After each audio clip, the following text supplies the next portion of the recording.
Everyone says learn to code, but in 2025, that advice might be completely wrong. Now here's why. So with rapid advancements in AI, automation, low-code and no-code platforms, the traditional approach to coding is not enough to stay competitive. There are now AI-powered tools that are able to generate lines and lines of code. They're able to support you in debugging. They kind of like are able to automate an entire workflow. So this has like changed how softwares are built now. With that said, is learning coding worth it in 2025? The answer is a resounding yes. However, you need a different approach. Whether you're learning it for entrepreneurship or you want to pursue employment, coding remains a very high-paying, in-demand skill. It also equips you to be able to do impactful work and be at the forefront of all of these advancements in technology. Now you may say, wouldn't AI take our job? While AI is a very powerful tool in software development, it still requires like human expertise in decision making, system design, critical thinking, problem solving, and all of that. So if you want to learn coding in 2025, it's an excellent idea. However, if you don't follow these rules,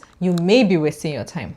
Number one, decide a path you want to go into. What do you want to do with the coding skill you're trying to learn? Understanding early on what path you want to pursue will make it clearer what programming language you need to learn, what tools you need, and all of that. There's web development, there's mobile app development, there's iOS development, there's game development, there's data science and artificial intelligence, there is low and no code development, there's blockchain and smart contract development, there's like DevOps and cloud development, or cloud engineering rather. So you see, there's so much to do. For example, if you're interested in learning front-end development, you have to learn JavaScript.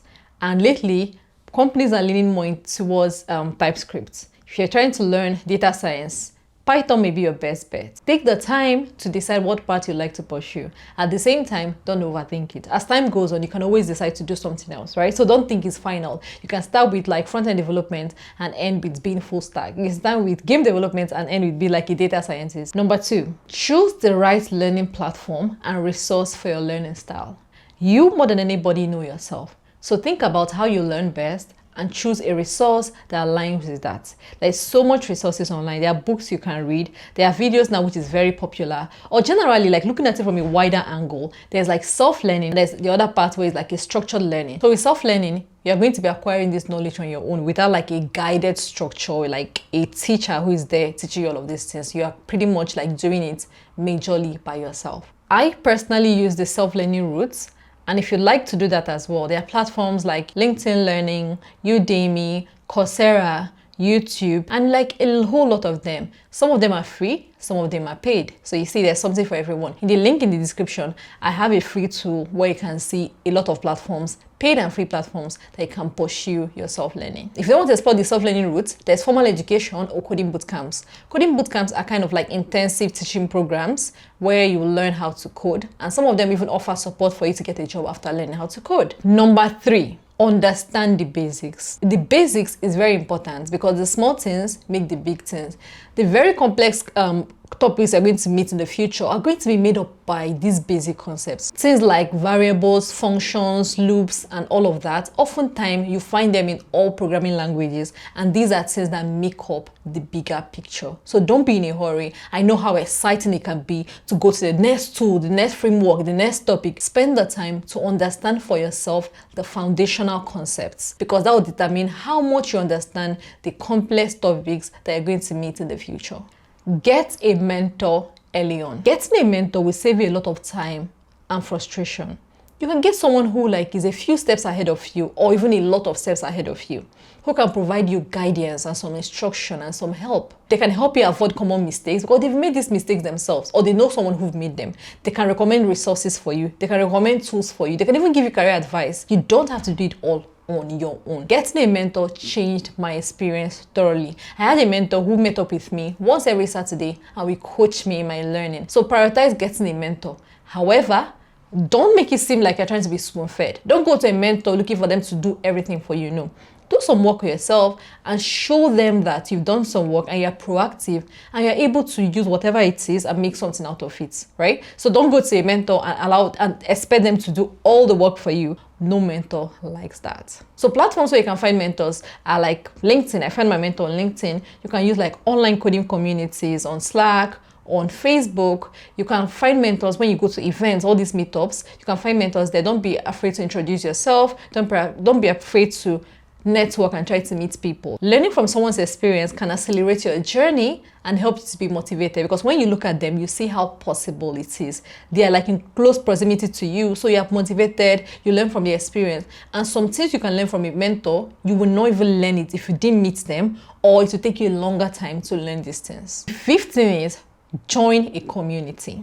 Coding can be a lonely journey if you try to do it all by yourself. Find a community where you can connect with other learners like yourself, people who are like way ahead in their journey, so that you can get help, you can get feedback, you can get help when you're stuck, you can just like connect with them and not feel alone. I mean, this has personally helped me so much in my own journey. Connecting with others or being in a community can help you be motivated, help you be accountable, and make the whole experience a lot more enjoyable than being by yourself. Apart from that, right, surrounding yourself with like-minded people can open the room for you to kind of like network with other people and even like get job opportunities. Now, if you cannot get a mentor, make sure you're in a community. Ideally, you should have it both ways. Another way to find these communities is to go on Facebook, for example, and search software engineering in London or Python in London, or just search the programming language you're interested in, or just like the field as a whole, then in your city, or just search just programming, or search Python or TypeScript or whatever it is you're interested in. You're going to find some of this group. So when you join them, be cautious, of course, and check what is the quality of this group, how engaged are people, and decide if it's a place you want to be. So you can make the searches on Facebook, on LinkedIn, and other platforms like that. In the free resource below, I've added a list of some groups you can join and be a part of. Number 6, code. Yes, you can read about coding, you can read books, you can watch tutorials, but most importantly, code yourself. Like, there's no way to get used to it, there's no way to feel confident, there's no way to build your knowledge than practically doing the coding yourself. Do not be afraid to make mistakes. Do not be like overwhelmed. Don't be like intimidated by how colorful and how complicated codes can look. Code yourself, code a lot. Put away the tutorial, put away the video, put away the book, and code yourself. You can start with simple exercises, simple functions, and gradually take on more complex exercises. It's the hands-on experience that cements your learning. Just like anything there is in the world, for example, cooking or playing an instrument, the more you learn, the more practical it is, the more comfortable you are with whatever it is you're learning, the more it cements your learning. So do not run away from coding. Be able to code independently. Eventually, you want to be able to code without relying heavily on tutorials and videos and books and all of these external resources. This doesn't mean you won't refer to documentation or search for syntax or solutions online. Of course you will, but essentially the goal is to not depend heavily on all of these external resources. Don't fall into the loop where you're learning so much and making so much progress, you're watching so much videos, you're learning like a million technologies and frameworks at the same time, but when they take away your resource, you're unable to do anything on your own. Right? A lot of people are in that place, and I was there one time. So a mentor told me one day, oh well, make this button work, make this button say something in the console. I didn't even know how to do that. But I've been learning and learning so much. Depending so much on these tutorials and courses and videos and external resources will trick you and make you think that you know all of this on your own. But when you take them away, you'll find that you know nothing, just know. So don't fall into that trap.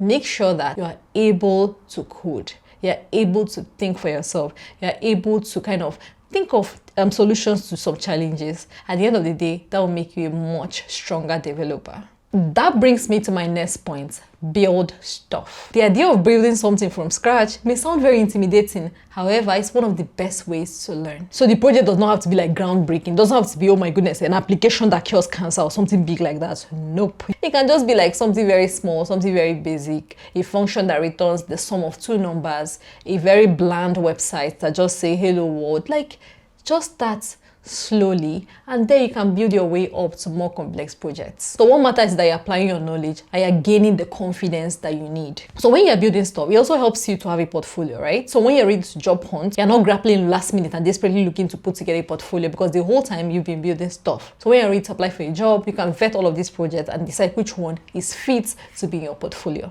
And you can also be able to look back and see how far you've come and just like refresh yourself on some of the things you've learned so far. Finally, keep learning. with coding, with programming, software engineering, development, and all of that, learning never stops. There's always a new technology. There's always a new approach. There's always a new architecture, or like some tool you don't know. So you have to be proactive and able to keep learning. Keep learning doesn't mean do a 10 hours course every day. It can just be 1 hour a week. It can be like 30 minutes in 3 days. Whatever it is within your capacity. Whatever it is that is letting you lead a full life. Because at the end of the day, you're still trying to lead a full life where other aspects of your life is not suffering because you're trying to code. Another way to also learn is to sign up to the newsletter where you're getting like daily updates about changes in your industry, daily updates about new approaches or new way of doing things. Also, like being in a community as well where people are engaged, where people are sharing the work they are doing, and like, new approaches they are like, using daily. Be open to learning what's happening in your industry, or even refining the knowledge you have already. Now, the more you do this, the more doors will open for you. If you check the link in the description below, you're going to see free resources to support you in your learning journey, platforms you can learn, some recommendations for you, and all of that great stuff. Thank you so much, guys, for watching this video up to this point. Please do not forget to give this video a thumbs up, subscribe to the channel, guys. Till the next video. Bye.